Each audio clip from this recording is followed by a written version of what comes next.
आज रामनवमी चूँकि आने वाली है, इसलिए उसके उपलक्ष्य में भगवान राम के जन्म अर्थात उनका प्राकट्य उसकी चर्चा होगी, और साथ ही क्या कारण बने थे उनके प्राकट्य के उसकी चर्चा होगी, और रावण का भी प्राकट्य हुआ था उसकी भी चर्चा होगी। आज इन तीनों की चर्चा करेंगे। तो संदर्भ सारा वाल्मीकि रामायण से। वाल्मीकि जी कौन है? लोग कहते हैं वाल्मीकि जी जो है हरिजन थे, वाल्मीकि जो है वो हरिजनों के गुरु हैं, उनके भगवान हैं। वाल्मीकि जी की बैकग्राउंड क्या है, उनकी हायरार्की क्या है? वाल्मीकि जी को प्रचेता का पुत्र कहा गया है। वाल्मीकि रामायण 7वां खंड 96वां अध्याय 18वां श्लोक। अध्यात्म रामायण के 7वें खंड 7वें श्लोक 7वें अध्याय के 31वें श्लोक में भी इसकी चर्चा आई। कृतिवास रामायण, अध्यात्म रामायण, आनंद रामायण, राज्यकांड, भविष्य पुराण, सब जगह पे जो है वाल्मीकि जी चर्चा जो आई है उसका मैं आपको संक्षेप बता रहा हूँ। मनुस्मृति में लिखा हुआ है प्रचेतसम वशिष्ठम च भृगुम नारदमेव च, कि प्रचेता कौन है? प्रचेता को जो है वशिष्ठ, नारद, पुलत्स्य, कवि आदि का भाई कहा गया है, और ये सारे ब्रह्मा जी के पुत्र हैं। तो ब्रह्मा जी के पुत्र हैं प्रचेता और उनके पुत्र हैं वाल्मीकि। अब स्कंद पुराण के अंदर वैशाख के महात्म्य में जो है उसके अंदर चर्चा आ रही है। एक वत्स गोत्र के ब्राह्मण है जिनका नाम है स्तंभ, ब्राह्मण है, हरिजन नहीं है। एक स्तंभ नाम के ब्राह्मण हैं,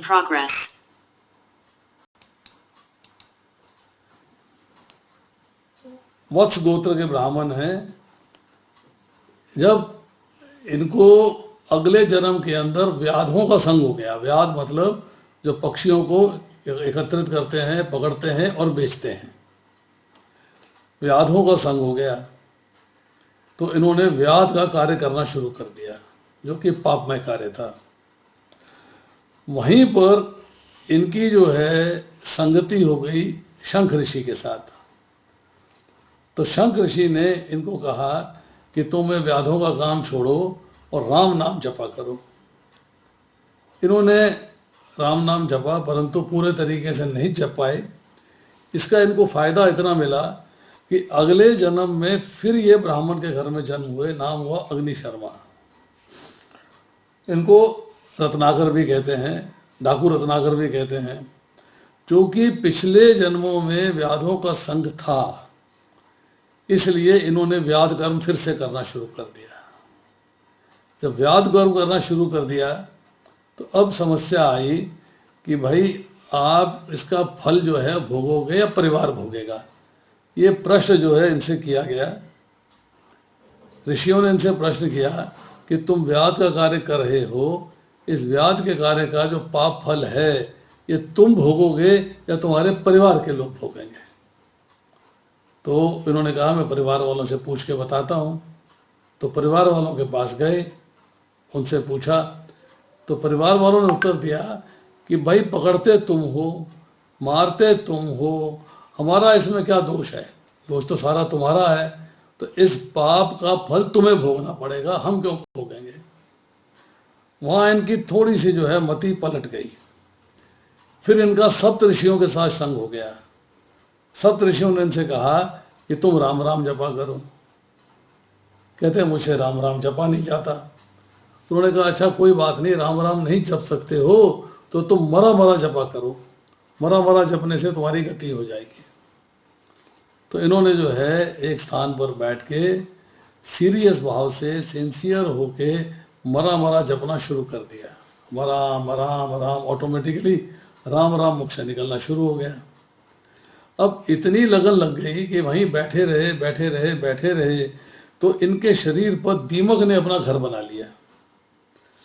दीमक के घर को कहते हैं बांबी, और दीमक की बांबी को संस्कृत में बोलते हैं वाल्मीकि। तो इसलिए ये वाल्मीकि कहलाए। अब आती है चर्चा कि वाल्मीकि रामायण के बाल कांड के अंदर जो 8वां सर्ग है उसमें राजा दशरथ के बारे में चर्चा आई है कि राजा दशरथ के यहाँ संतान नहीं है और वो संतान की प्राप्ति चाहते हैं। ही वॉन्ट्स कि बच्चा होना चाहिए, संतान होनी चाहिए। अब उन्होंने जो है ब्राह्मणों को बुलाया, अपने मंत्रियों को बुलाया, ऋषियों को बुलाया। जब सबको बुलाया तो सबसे उन्होंने राय करी। तो सब ने कहा कि आपको अश्वमेध यज्ञ करना चाहिए। तो राजा ने इस बात को स्वीकार कर लिया कि मुझे अश्वमेध यज्ञ करना चाहिए। अब जो ऋषि थे, सुयज्ञ, वामदेव, जाबाली, वशिष्ठ, उन्होंने जो है सजेशन दिया था। अब उन्होंने अनुमोदन कर दिया कि यस, आपको जो है अश्वमेध यज्ञ करना चाहिए। ठीक। अब यज्ञ कैसे होगा, कहाँ होगा, कैसे किया जाएगा, इसकी चर्चा हो रही है। उसके लिए यज्ञ की सामग्री चाहिए, अश्व का घोड़ा चाहिए और यज्ञ भूमि चाहिए। 3 चीज़ें चाहिए। और यज्ञ कराने के लिए ब्राह्मण चाहिए। अब इन्होंने जो है मंत्रियों ने राय करी कि उसमें जो इनके मुख्य मंत्री थे सुमंत्र ने जो है राजा दशरथ को एक कथा सुनाई है।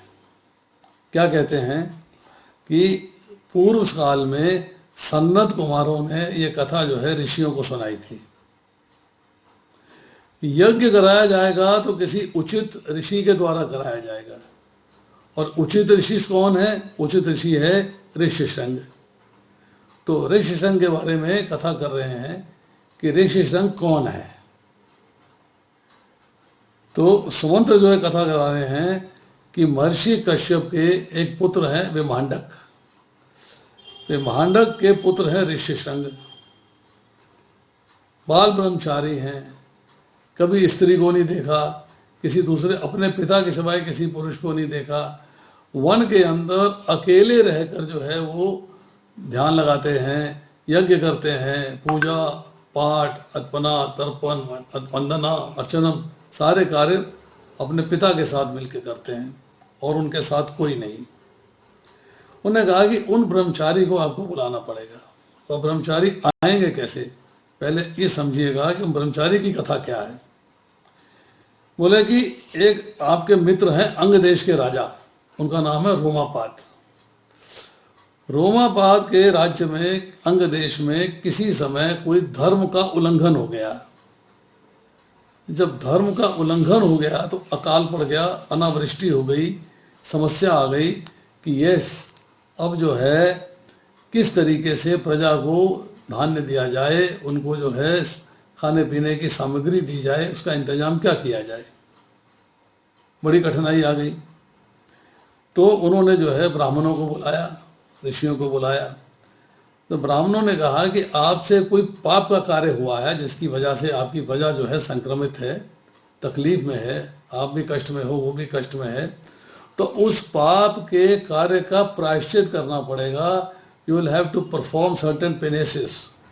तो आपको कार्य करने पड़ेंगे, यज्ञ करना पड़ेगा जिससे पाप का प्रायश्चित हो जाए और आपको उस पाप के फल से छुटकारा मिल जाए, तब अकाल समाप्त होगा।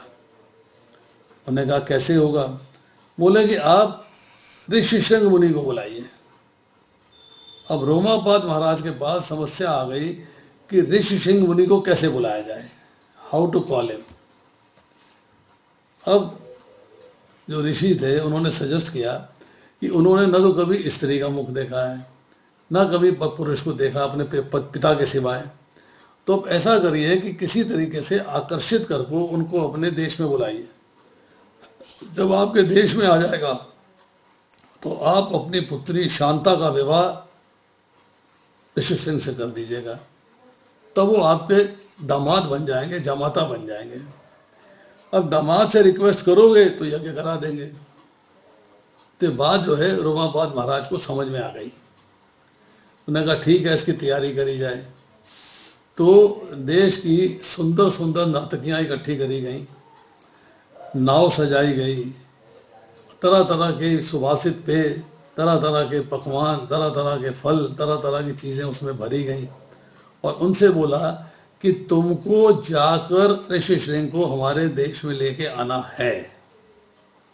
और नर्तकियां चली गईं। वहाँ जाके उन्होंने देखा कि एक बाल ब्रह्मचारी है, अपने पिता के साथ यज्ञ कर रहा है। चलो, पिता जब दूर हुए तो उन नर्तकियों ने उस वन के अंदर प्रवेश कर लिया। जब वन में चली जाती हैं तो ऋषि श्रृंग देखता है ये कौन है भाई, मैंने कभी ऐसी चीज़ देखी नहीं, ऐसे प्राणी मैंने कभी देखे नहीं, कौन है। तो उत्सुकता जागृत हो जाती है। उत्सुकतावश जो है वो उन नर्तकियों के पास पहुंच जाते हैं, उनसे बातचीत करते हैं। तो नर्तकियां जो है उन्हें आमंत्रित करती हैं कि आप हमारी नाव पे आइएगा। उनको कुछ सुवासित पेय देती हैं, कुछ फल देती हैं, वो उसको लेते हैं और अगले दिन जो है नर्तकियां फिर आती हैं और उनको जो है आकर्षित करके नाव में ले जाती हैं।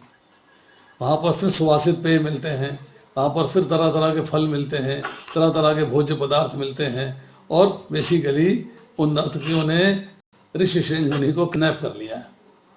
नाव चल दी और ऋषि श्रृंग मुनि जो है रोमापाद महाराज के नगर में पहुँच गए। वो माया का आकर्षण, स्त्री का आकर्षण इतना जबरदस्त था कि ऋषि श्रृंग मुनि कुछ नहीं कर पाए। वहाँ पहुँचते हैं तो रोमापाद महाराज ने जो है अपनी पुत्री शांता का विवाह उनके साथ कर दिया। अब उनके जमाता बन गए और जमाता बनने के बाद मैंने उनसे प्रार्थना करी, अनुरोध किया कि मेरे यहाँ यज्ञ कराइए, मेरे से पाप का कार्य हो गया था, मैं चाहता हूँ मुझे पाप के कार्य से छुटकारा मिले, तो आप प्रायश्चित फलस्वरूप प्रायश्चित करने के लिए आप वो यज्ञ करा दीजिए। तो ऋषि मुनि ने यज्ञ करा दिया। अकाल खत्म हो गया, बरसात हो गई, धान्य से भरपूर हो गया। अब राजा दशरथ के जो मित्र हैं रोमापाद, उनके दामाद हैं ऋषि श्रृंग। तो राजा दशरथ जो है अपने मित्र से रिक्वेस्ट करते हैं, उनसे अनुरोध करते हैं कि तुम जो है अपने दामाद से कहो कि मेरे यहाँ आए और मेरे यहाँ आकर जो है वो इसको यज्ञ को कराए ताकि मुझे संतान की प्राप्ति हो। उन्होंने ऋषि श्रृंग मुनि को वहाँ भेज दिया। अब 12वें सर्ग में फिर चर्चा आती है कि दशरथ ने सारे ऋषियों को बुलाया, ब्राह्मणों को बुलाया और यज्ञ की तैयारी करवाई। यज्ञ की सामग्री इकट्ठी करी गई। 1 वर्ष के लिए अश्वमेध का घोड़ा छोड़ना है। सरयू के किनारे जो है उत्तर तट पे यज्ञ भूमि का अरेंजमेंट किया गया। सारे ऋषि, सारे ब्राह्मण सब इकट्ठे हुए और उसके लिए इन्होंने जो है कुछ राजाओं को आमंत्रित किया है, जैसे कि राजा जनक, काशीराज, कैकेय किंग राज सिंह, रोमापाद महाराज अंगदेश के, कौशल के राजा भानुमान और सिंधु के राजा सौवीर, इन सबको आमंत्रित कर लिया गया है। सब आ जाते हैं, यज्ञ होता है। 1 वर्ष के लिए अश्वमेध यज्ञ का घोड़ा छोड़ दिया गया। जब घोड़ा छोड़ दिया गया तो 1 साल के बाद जो है वो घोड़ा लौटकर वापस आता है। अब राजा दशरथ को सबने चक्रवर्ती राज्य जो है राजा स्वीकार कर लिया है। अब राजा दशरथ ने अपनी समस्त भूमि जो है ब्राह्मणों को दान दे दी, ऋषियों को दान दे दी, आपस में बांट लीजिएगा। ऋषियों ने कहा हम तो किसान है नहीं, इस भूमि का हम क्या करेंगे, तो हमें ये भूमि नहीं चाहिए, हमें इसके बदले में और कुछ दक्षिणा दे दीजिए। तो राजा दशरथ ने ऋषि श्रृंग को और मुनि वशिष्ठ को सारा धन, सारे हीरे जवाहरात मोती माला सब अर्पित कर दिए, जो उन ब्राह्मणों ने आपस में जो है सही तरीके से वितरित कर दिए, बांट दिए गए। अब अश्वमेध का घोड़ा आ चुका है। अब पुत्रेष्टि यज्ञ आरंभ होना है। अब देवताओं की प्रार्थना हुई है ब्रह्मा जी को। ये साइमल्टेनियस स्टोरी चल रही है, एक साथ ये भी चल रही थी, अब एक साथ और स्टोरी चल रही है कि ब्रह्मा जी से पूछा है कि रावण के वध का उपाय बताइए। रावण ने बहुत उत्पात मचा रखे हैं, रावण के भाइयों ने, पुत्र ने बहुत उत्पात मचा रखा है, उसके वध का तरीका बताइए। तो ब्रह्मा जी कहते हैं चलिए भगवान विष्णु पे उनसे चल के पूछते हैं कि रावण का वध कैसे किया जा सकता है। ब्रह्मा जी ने रावण को वरदान दिया है। रावण ने उनसे वरदान मांगा कि मेरे को गंधर्व ना मार सके, यक्ष ना मार सकें, राक्षस नहीं मार सकें, देवता नहीं मार सकें। मनुष्यों को किसी जाति में समझता ही नहीं था, कोई कीमत नहीं है उनकी। वन के प्राणी हैं, वानर है, रीछ है, इनको भी किसी की कीमत में नहीं लेता था। ये बेकार है सब, मेरा कुछ नहीं बिगाड़ सकते। तो जिनसे उसको बिगड़ने का डर था, उससे उसने जो है ब्रह्मा जी से रक्षा मांग ली। अब जब सारे देवताओं ने मिलके ब्रह्मा जी से रिक्वेस्ट करी कि आप हमें रावण के उत्पातों से छुटकारा दिलवाइए, अब ब्रह्मा जी ने कहा आह्वान करते हैं भगवान विष्णु का। भगवान विष्णु ही आके जो है आपका रास्ता बताएंगे। तो भगवान विष्णु जो है प्रकट हो जाते हैं। वो आगे बताते हैं कि मैं राजा दशरथ की 3 रानियां, कौशल्या जी, कैकेयी और सुमित्रा, इनके गर्भ से 4 रूपों में प्रकट होऊंगा। मैंने राजा दशरथ को पिता बनाने का निश्चय कर लिया है और साथ ही मैंने निश्चय कर लिया है कौशल्या माता को, कैकेयी माता को और सुमित्रा माता को माताएं बनाने का। इसलिए अब मैं इनके यहाँ प्रकट होऊंगा। 16वें सर्ग में चर्चा आती है कि देवताओं ने जब रिक्वेस्ट करी है कि रावण का वध होना है, तो उन्होंने ये भी कहा है आप वध नहीं कर पाओगे, देवता के रूप में आओगे तब भी नहीं कर पाओगे, यक्ष के रूप में आओगे तब भी नहीं कर पाओगे, गंधर्व के रूप में आओगे तब भी नहीं कर पाओगे, आपको तो मनुष्य रूप धारण करके आना पड़ेगा। नराकार मनुष्य रूप में आप आइए और रावण का वध करिए। अब राजा ने यज्ञ किया, पुत्रेष्टि यज्ञ किया। पुत्रेष्टि यज्ञ में जो अग्निकुंड था, यहाँ पे आहुतियाँ डाली जाती हैं, उसे एक काले रंग का, श्याम वर्ण का प्रजापत्य पुरुष प्रकट होता है। उसके हाथ में खीर का थाल है। वो कहता है कि अपनी रानियों को ये थाल खिलाइए, उसके बाद जो है वो गर्भवती होंगी और आपको संतान की प्राप्ति होगी। अब राजा दशरथ ने कुछ सोचा, कुछ विचारा और आधी खीर जो है उन्होंने कौशल्या को खिला दी। अब बची आधी खीर, उन्होंने उसमें से आधी जो है वो सुमित्रा को खिला दी और आधी खीर बची, मतलब अब 1/4 बची। आधी वहाँ चली गई, 1/4 वहाँ चली गई, अब 1/4 खीर बची है। अब उन्होंने कहा इसको किसको दें, तो उसके भी 2 हिस्से कर दिए। एक हिस्सा दिया कैकेयी को और एक हिस्सा फिर से सुमित्रा को खिला दिया। कौशल्या जी के यहाँ राम जी का प्राकट्य हुआ, कैकेयी के यहाँ भरत जी का प्राकट्य हुआ और सुमित्रा के यहाँ लक्ष्मण और शत्रुघ्न 2 का प्राकट्य हुआ है। अब फिर चर्चा आती है कि राम जी तो आ गए रावण का वध करने के लिए। अब 2 समस्याएं आ रही हैं। नंबर 1 कि इनको संगी साथी चाहिए, परिकर चाहिए, सपोर्टर चाहिए जो इनकी सपोर्ट करें। और नंबर 2 किस तरीके से राम जी को रावण के पास भेजा जाए, क्योंकि एक राजा दूसरे राज्य पे अनाकारण किसी बिना अनावश्यक आक्रमण नहीं करता। कोई रीज़न होना चाहिए, कोई पर्पस होना चाहिए। तो ब्रह्मा जी ने जो है देवताओं से कहा कि तुम लोग जो है अप्सराओं से, गंधर्वों की स्त्रियों से, यक्ष की स्त्रियों से, नाग कन्याओं से, विद्याधरियों से, वानरियों से, किन्नरियों से संतान उत्पन्न करो। वो संतान जो है वो राम जी का साथ देगी। जब समय आएगा ये संतान उनका साथ देगी। देवराज इंद्र ने अपने आप को बाली के रूप में प्रकट किया है। सूर्य देव ने सुग्रीव के रूप में प्रकट किया है। बृहस्पति देव ने तार नाम का एक महाकाय वानर है उसके रूप में प्रकट किया है। कुबेर ने गंधमादन के रूप में प्रकट किया है। विश्वकर्मा नल बन के आए हैं। अग्निदेव नील बन के आए हैं। अश्विनी कुमार 2 भाई हैं, वो मैंद और द्वित 2 वानर के रूप में आए हैं। वरुण सुषेण के रूप में आए हैं, पर्जन्य शरभ के रूप में आए हैं, और पवन देवता अर्थात वायु देवता जो है हनुमान जी के रूप में प्रकट होते हैं। 6 ऋतु बीत गई हैं, मतलब 12 मंथ्स, एक ऋतु 2 महीने की होती है, 12 मंथ्स बीत गए हैं। अल्टीमेटली चैत्र मास आया, शुक्ल पक्ष आया, नवमी तिथि आई, पुनर्वसु नक्षत्र आया, कर्क लग्न आया, तब जो है भगवान राम प्रकट होते हैं। अब प्रकट हो गए। अब आती है दूसरी साइड कि भगवान राम को वन में कैसे भेजना है, क्योंकि बिना वन में गए तो वध कर नहीं पाएंगे। तो उसके पहले ग्राउंड बनाया जाता है कि जब भगवान राम 16 वर्ष के थे तो ताटका नामक जो एक राक्षसी थी, उसके साथ खरोदूषण उसके पुत्र थे, उनको उन्होंने बड़ा उधम मचा रखा था, तो उनको यज्ञ नहीं करने देते, वो यज्ञ नहीं करने देते थे। तो उनको समाप्त करने के लिए सोचा गया कि भाई इनको समाप्त करने के लिए राम जी और लक्ष्मण जी को जो है वन में बुलाया जाए।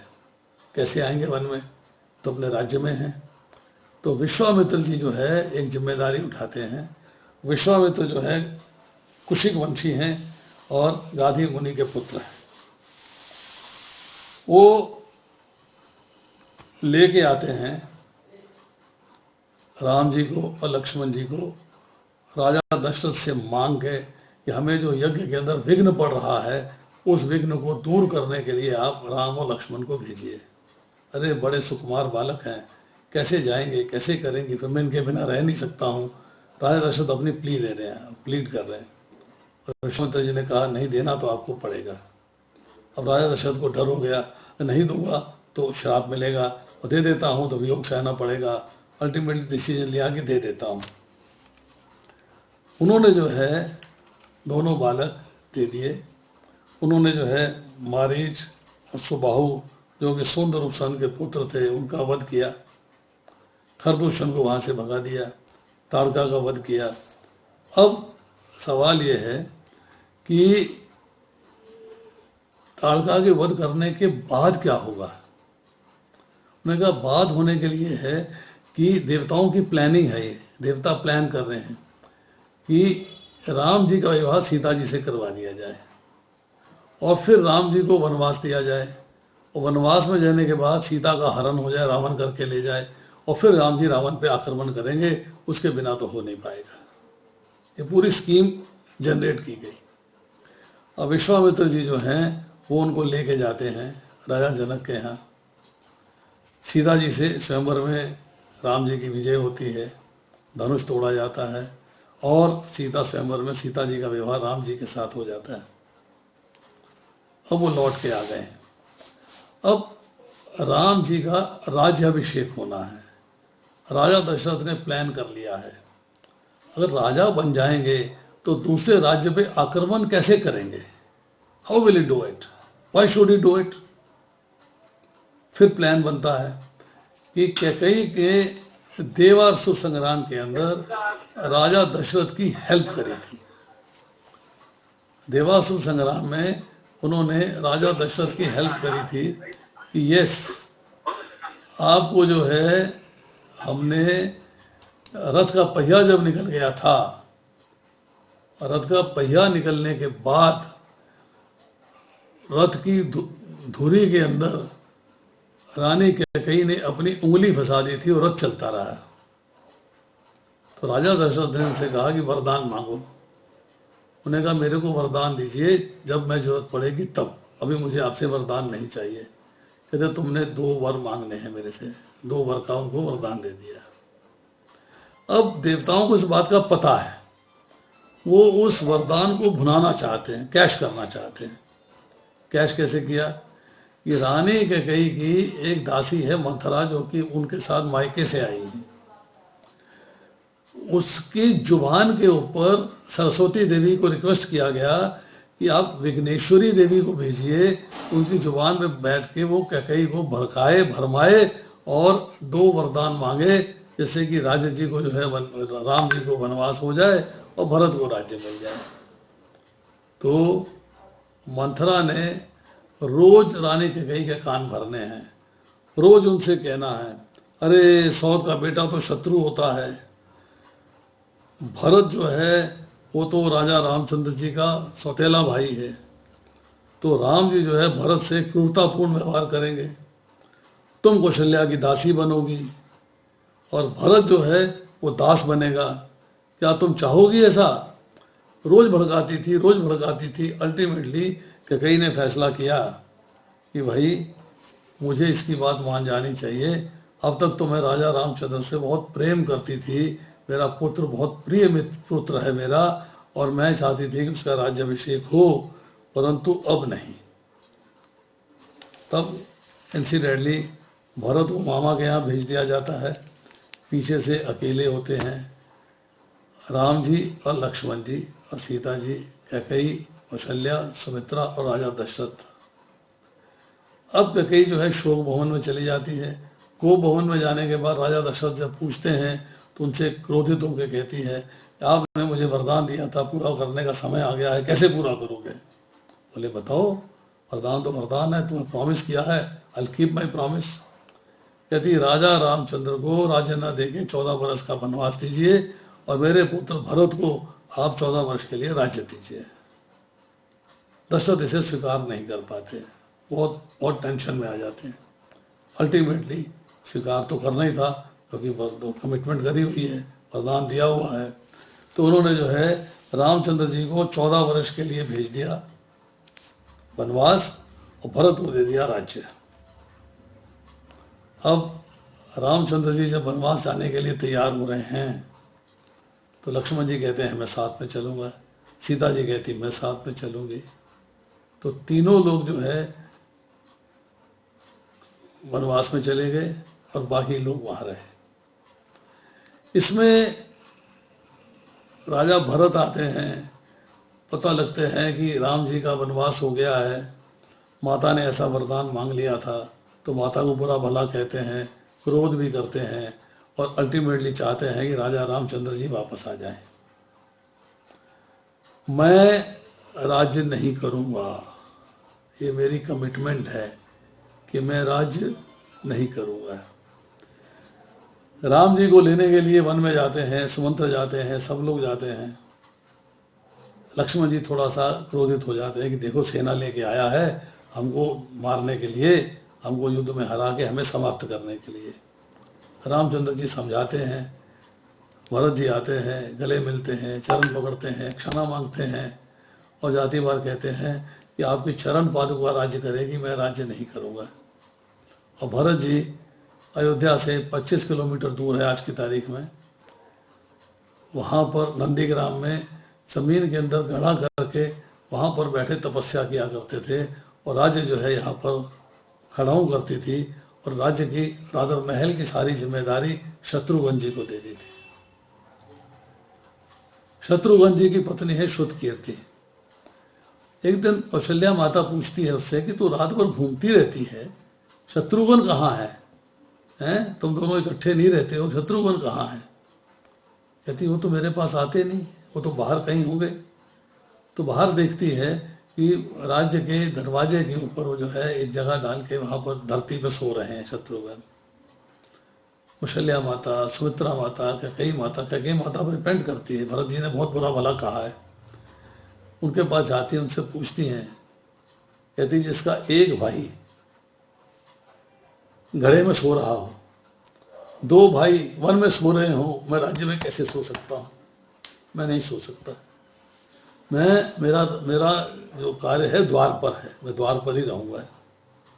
ये रामायण से हमें जो है बहुत सारी सीखें मिलती हैं, बहुत सारे उपदेश मिलते हैं, बहुत सारा ज्ञान मिलता है कि भाई के प्रति भाई का कर्तव्य क्या होना चाहिए, पत्नी का पति के प्रति कर्तव्य क्या होना चाहिए, पुत्र का माता के प्रति कर्तव्य क्या होना चाहिए, माता का पुत्र के प्रति कर्तव्य क्या होना चाहिए। सब बातें सुनने को मिलती हैं।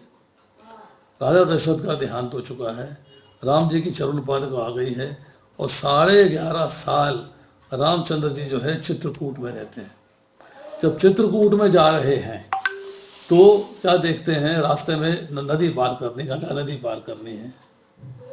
केवट है, वो चाहता है कि मैं राम जी के चरण पखारूं, बड़ा वो स्मार्ट है, बहुत चालाक है वो कहता है कि मैं रामचंद्र जी के चरण पखारूं।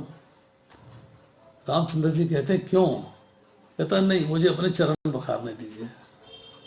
चरण पखारता है, चरणोदक पीता है, पर राम जी नंगे पैर नाव में बैठ के चरण पखारता, बाहर बैठ के नहीं। किसी ने पूछा केवट से बाद में कि तुमने राम जी के चरण पखारने थे तो बाहर बिठाते, आसन लगाते, करते, वो करते, सब करते।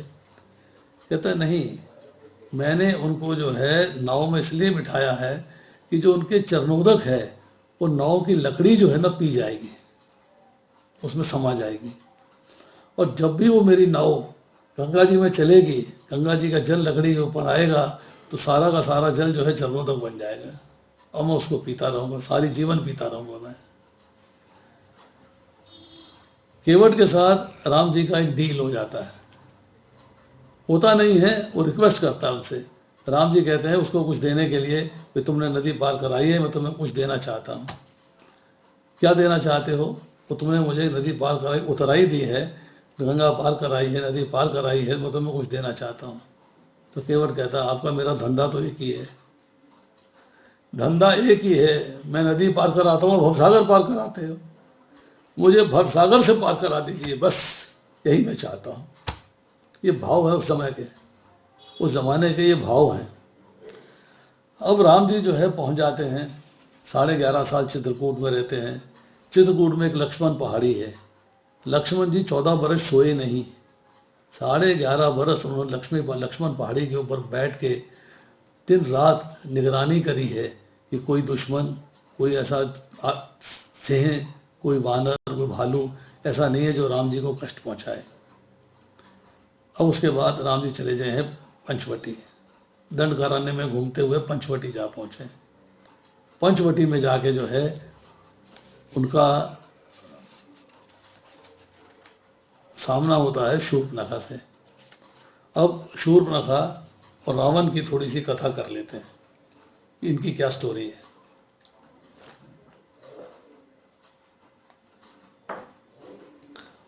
ब्रह्मा जी के एक पुत्र है पुलत्स्य मुनि। पुलत्स्य मुनि जो है वो एक राजा है, राजऋषि है, तृणबंधु। उनके राज्य में एक वन के अंदर जो है तपस्या करते हैं। राजा की पुत्री अपनी सहेलियों के साथ उस वन के अंदर आती है, किलोल करती है, ठठुलियाँ करती है, खेलते हैं, कूदते हैं, नाचते हैं, गाते हैं। तो उससे जो है पुलत्स्य मुनि की जो साधना है वो भंग होती है। अब उन्होंने जो है एक दिन ये आदेश दे दिया, एक कमिटमेंट कर दी कि आज के बाद जो लड़की मेरे को दिखाई दे जाएगी वो प्रेग्नेंट हो जाएगी। उस दिन राजा तृणबंधु की पुत्री नहीं आई थी, क्योंकि वो नहीं थी इसलिए उसे संदेश का पता नहीं था, सखियों ने बताया नहीं, उसने सखियों से पूछा नहीं। अगले दिन जो है वो राजा तृणबंधु की पुत्री जो है अकेली चली जाती है। जब अकेली आती है तो ढूंढते ढूंढते अपनी सखियों को ढूंढते ढूंढते वो जो है पुलत्स्य मुनि के सामने पड़ जाती है। चेहरा पीला पड़ जाता है, गर्भ के लक्षण आ जाते हैं। घर आती है तो पिता देखते हैं लड़की छुप छुप के रहना चाहती है, अलग रहना चाहती है, पता नहीं क्या बात है। तो वो जो है अपनी पुत्री को अपनी जो दिव्य दृष्टि है उससे जान लेते हैं कि मेरी पुत्री प्रेग्नेंट हो गई है। तो उससे पूछते हैं कि तुम जो है किस वजह से, क्या कारण हुआ, कैसे हो गया, किससे संयोग हुआ, क्या हुआ। कहती ऐसे ऐसे बात हो गई थी, उनकी आंख सामने पड़ गई, दृष्टि बात हुआ, मेरे में गर्भ के लक्षण आ गए, मुझे मालूम नहीं था, सहेलियों से मैं पूछ नहीं पाई, उन्होंने मुझे बताया नहीं, तो मैं जो है इस वक्त उनका गर्भ अपने पेट में लिए धारण किए हुए हूँ। तब जो है राजऋषि तृणबंधु जो हैं उनके पास जाते हैं और उनसे रिक्वेस्ट करते हैं कि आप मेरी पुत्री से विवाह कर लीजिए। वो सारी स्टोरी सुनाते हैं। तो पुलत्स्य मुनि ने राजऋषि तृणबंधु की पुत्री के साथ विवाह कर लिया। उनसे एक पुत्र की प्राप्ति हो रही है, उसका नाम है पौलत्स्य। इसको विश्रवन भी कहते हैं, विश्रवा भी कहते हैं। पुलत्स्य मुनि कहते हैं कि तुमने जो है, जब मैं स्वाध्याय कर रहा था, जब मैं पढ़ रहा था, मैं बोल रहा था, पढ़ रहा था और कानों से सुन रहा था, तब तुम जो है मेरे सामने आई थी, तब तुम्हारे घर में ठहरा है, इसलिए ये लड़का जो है विश्रवन कहलाएगा। शवन के दौरान पैदा हुआ है। एक ऋषि भारद्वाज है, उनकी कन्या के साथ जो है पौलत्स्य का अर्थात विश्रवा का विवाह हो जाता है। उनसे पुत्र की प्राप्ति होती है, इसका नाम रखा जाता है वैश्रवन, जिसको कुबेर भी कहते हैं। कुबेर ने कहा मैं धर्म का आचरण करना चाहता हूं और तपस्या करने चले गए। तपस्या करी, ब्रह्मा जी और इंद्र आश्रम में आए, बोला वर मांगो। तो उन्होंने कहा कि मैं लोक रक्षा करना चाहता हूं। तो ब्रह्मा जी कहते हैं मेरे पास 3 लोकपाल हैं, यम, इंद्र और वरुण, तुम चौथे लोकपाल बन जाओ। तो उनको चौथे लोकपाल होने का वरदान मिल जाता है। और वो कहते हैं आपने मुझे लोकपाल तो बना दिया है, परंतु मैं तो यहाँ झोपड़ी में रहता हूँ, मैं कैसे काम कर पाऊंगा, तो मुझे रहने का कुछ स्थान चाहिए। तो ब्रह्मा जी कहते हैं कि त्रिकूट पर्वत के ऊपर लंका नगरी बनी हुई है सोने की, तो उसमें जाके रहो और वहां जाके राज्य करो। तो अब प्रश्न ये उठा कि सोने की नगरी कैसे बनी, किसने बनाई? कुबेर को तो रहने को मिल गई है, और नगरी बनाई किसने है, उसकी चर्चा आती है। फिर कि ये जो है अगस्त मुनि जो है राम जी को कथा सुना रहे हैं, कह रहे हैं कि ब्रह्मा जी ने जल के जीवों की रचना करी है और उनकी रक्षा करने के लिए उन्होंने कहा कि कुछ जीव जो हैं इस जल की और जल के जीवों की रक्षा करें, उसमें से भूख प्यास से इनकी छुटकारा दिलाया जाए, ऐसा वरदान मैं देता हूँ। तो कुछ ने कहा कि जल की रक्षा करनी है अर्थात रक्षण करना है तो वो राक्षस कहलाए। कुछ ने कहा हमें जल का पूजन करना है, यक्षण करना है तो वो यक्ष कहलाए। अब दो डिविजन्स हो गए। अब राक्षसों में 2 भाई हैं, एक हेती और एक प्रहेती। प्रहेती जो है धर्मात्मा है, वन में चला जाता है तपस्या करने के लिए। हेती जो है अपना राज्य स्थापित करता है और राज्य करता है। काल की बहन है भया, उसके साथ जो है हेती का विवाह हो जाता है, उससे एक संतान प्राप्ति होती है, इसका नाम रखा जाता है विद्युतकेश। विद्युतकेश की एक संध्या की पुत्री से विवाह हो जाता है और वो जो है विंध्याचल पर्वत पर चले जाते हैं। संध्या की पुत्री जो है एक संतान को जन्म देने वाली है, तो विंध्याचल पर्वत पे वो संतान को जन्म देती है और जन्म देने के बाद फिर चली जाती है फिर से भोग विलास के लिए, और संतान को रोता हुआ छोड़ के विंध्य पर्वत पे त्याग देती है। उस विंध्याचल पर्वत के ऊपर अपने वाहन पे सवार होकर, नंदी पे सवार होकर शिवजी और पार्वती जा रहे हैं। उनको एक बालक के रोने की आवाज़ आती है, वो बालक का रोना सुनते हैं और पार्वती जो है बालक को गोदी में ले लेती है। बालक चुप कर जाता है, पार्वती उसे ले आती कैलाश लोक में, वहाँ पर जो है उसको पालती है। उसका नाम रखा जाता है सुकेश। अब सुकेश का एक गंधर्व है ग्रामनी, उसकी डॉटर है देववती, उसके साथ विवाह कर दिया जाता है। अब ये वहीं रह रहे हैं, परंतु विद्युतकेश को जब पता लगता है कि मेरा पुत्र जो है वो कैलाश लोक में रह रहा है, तो उसको जो है बुलाने के लिए विमान भेजता है, तरह तरह के प्रलोभन देता है, तरह तरह की आकर्षण देता है, और सुकेश जो अल्टीमेटली अपने पिता के पास आ जाता है। सुकेश का देववती से 3 पुत्र होते हैं, एक माल्यवान, नंबर 2 माली, नंबर 3 सुमाली। माल्यवान की शादी होती है सुंदरी से, माली की होती है वसुधा से, और सुमाली की होती है केतुमती से, और तीनों जो हैं, एक गंधर्वी है नर्मदा, उसकी पुत्रियां हैं। अब ये तीनों जो है मेरू पर्वत पर तपस्या करने चले जाते हैं, अब ब्रह्मा जी प्रकट होते हैं और वरदान देते हैं। इन्होंने वरदान मांगा कि हमें कोई परास्त ना कर पाए, वो हरा नहीं पाए। नंबर 1, हमारा परस्पर प्रेम बना रहे। नंबर 2, शत्रु का वध कर पाए और हम चिरंजीवी रहें, समर्थ रहें, बलशाली रहें। ये वरदान जो है ब्रह्मा जी ने इनको दे दिए।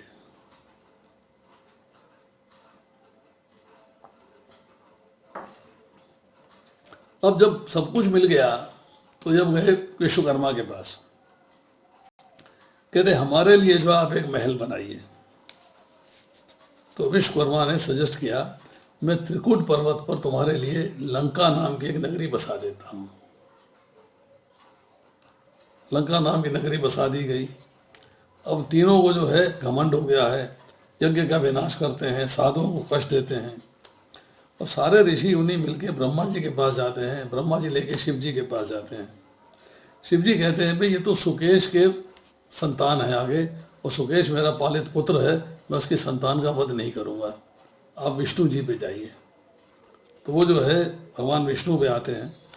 विष्णु आते हैं, युद्ध होता है और राक्षस जो है पाताल लोक में चले जाते हैं और सुमाली जो है रसातल में चला जाता है।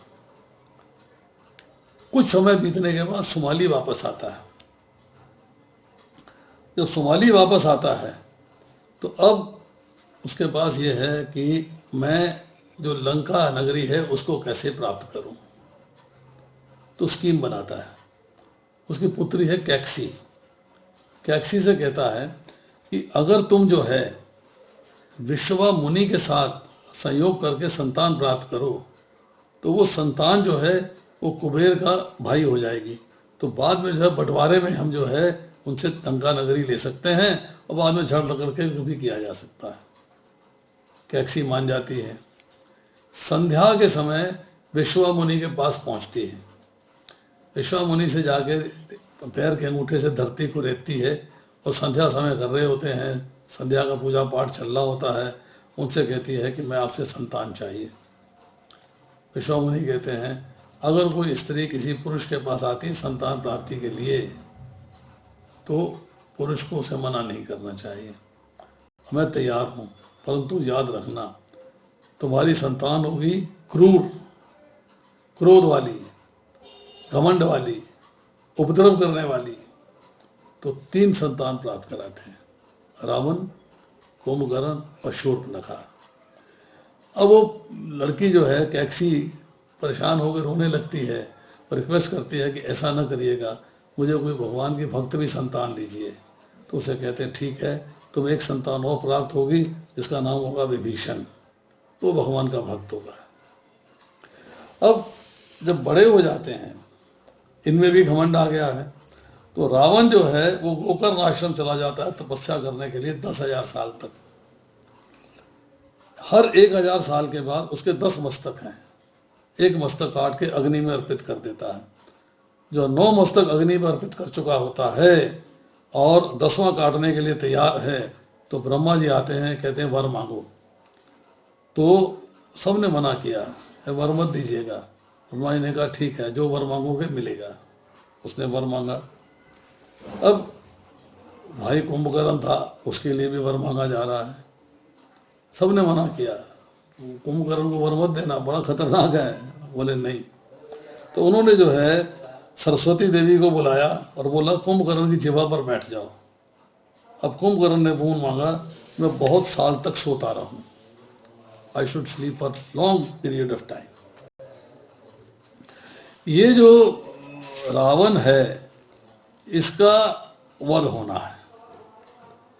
अब उस वध के लिए ग्राउंड क्या बनाया जाए, तो ग्राउंड होना चाहिए।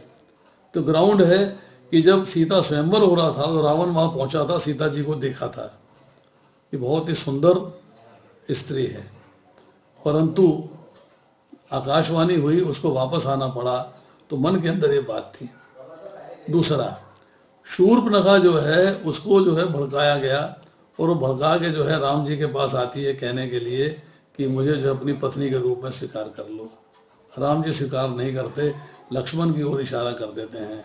लक्ष्मण भी मना कर देते हैं तो क्रोध में आके उसको मारने के लिए आती है। लक्ष्मण जी अपनी कटार निकालते हैं, उसका नाक काट देते हैं।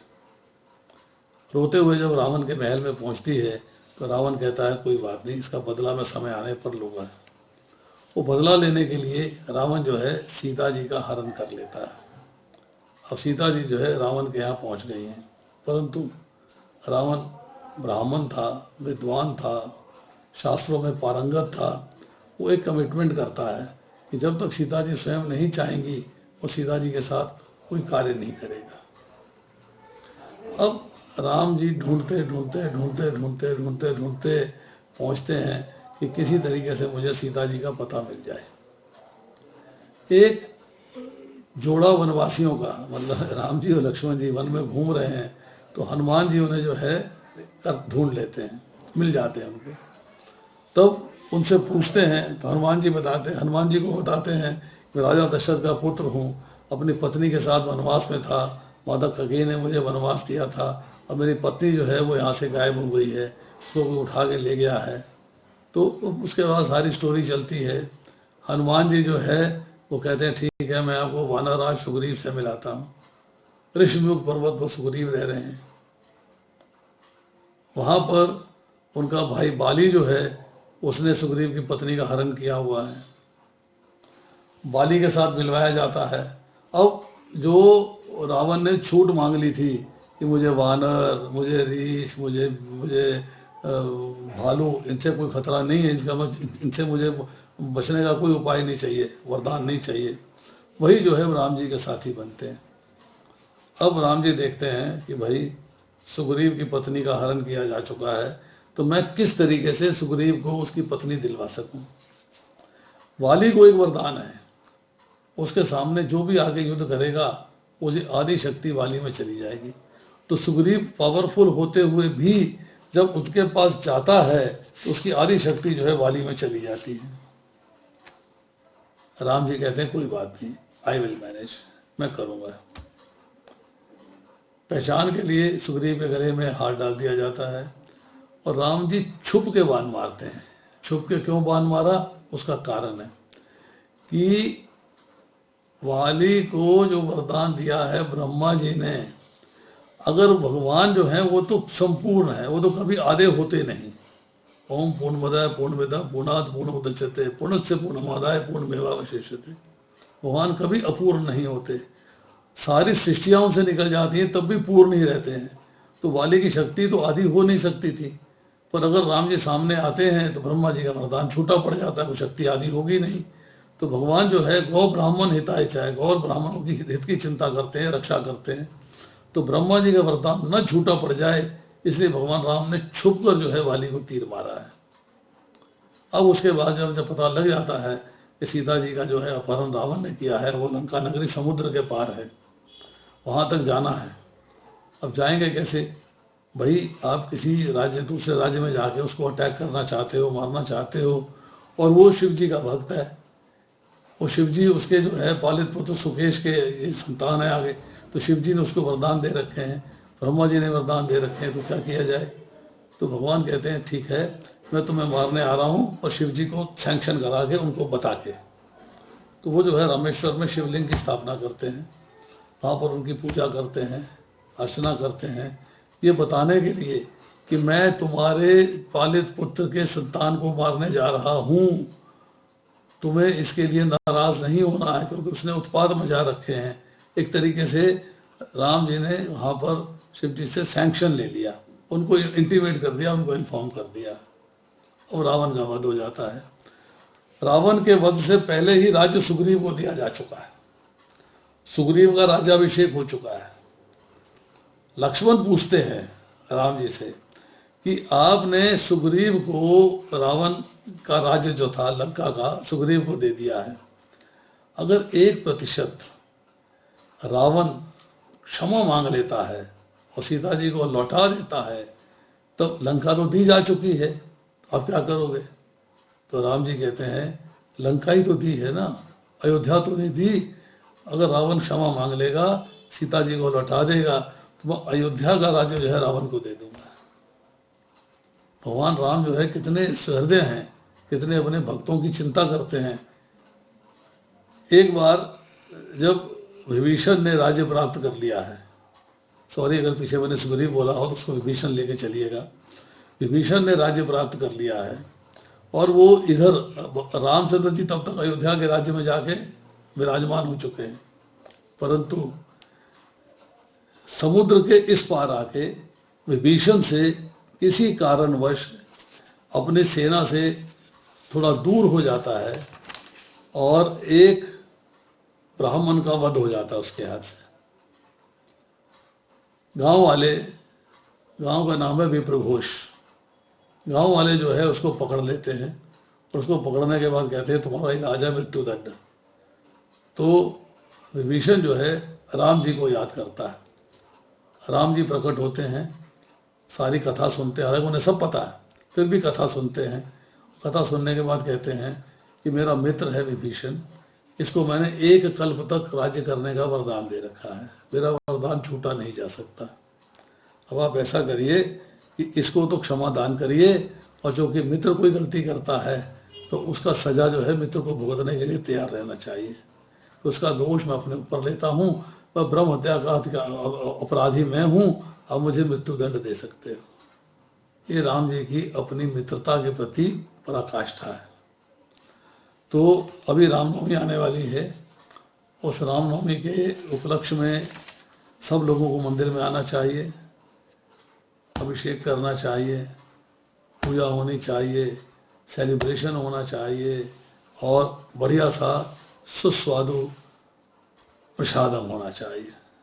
आज इतना ही, शेष फिर किसी का कोई प्रश्न है तो पूछ सकता है। हरे कृष्णा प्रभु जी, धन्यवाद प्रणाम। धन्यवाद प्रणाम प्रभु जी। प्रभु जी बहुत अच्छी कथा सुनाई और हम रामायण काल में, रामायण युग में पहुंच गए आपकी कथा सुन के। लेकिन अब प्रॉब्लम ये है कि ना तो हम लक्ष्मण बन पाए, माँ हमारे बड़े भाई राम बन पाए, ना हम पिता के पुत्र बन पाए, ना भाई के वो बन पाए। ऐसा त्याग हम चाहते थे। जब मैं जब यंग हो रहा था ना, मैं सोचता भगत सिंह बनूं, लेकिन ऐसे बदल गए। जब मेरे पिताजी में महाभारत की कहानियां सुनाते थे, महाराणा प्रताप, शिवाजी, ऐसा बनना चाहते थे। वक्त ने पाया कहीं और चले गए। ये बार बार परिस्थितियों फंस जाते हो। आखिर में क्या है, मृत्यु काल आ जाता है। सिर्फ कथाएं रह जाती जो हमने सुनी है लेकिन निभाई नहीं। अगर मैं लक्ष्मण बनना चाहता हूँ, मेरे बड़े भाई साहब कनाडा में रहते हैं, वो बड़ा रिच है, वो बहुत ड्रिंक करते हैं, उनको 36 बार कह चुका हूँ ना करो ये करो। बड़े भाई हैं, कहते मैं तो खुद गुरु हूँ, मेरा कौन गुरु है, तुम मुझे ज्ञान मत दिया कर, मैं तो और बात किया कर। It is truth. अब बताइए वो राम नहीं बनने, मैं लक्ष्मण, मैं तो बनना चाह रहा हूँ लक्ष्मण, मैं कैसे बनूं? देखिए ऐसा है कि प्रत्येक व्यक्ति एक इंडिविजुअल सोल है, वो अपने कर्म फल लेके आया है। वो कर्म फल में आप उसको सपोर्ट कर सकते हो, उसको जो है समझा सकते हो। नहीं मानेगा तो चिंता करने की आवश्यकता नहीं है, वो अपने फ्यूचर कर्म फल जनरेट कर रहा है, करने दीजिए उसको। आप पहले अपने बारे में सोचिए, पहले अपने बारे में ध्यान करिए।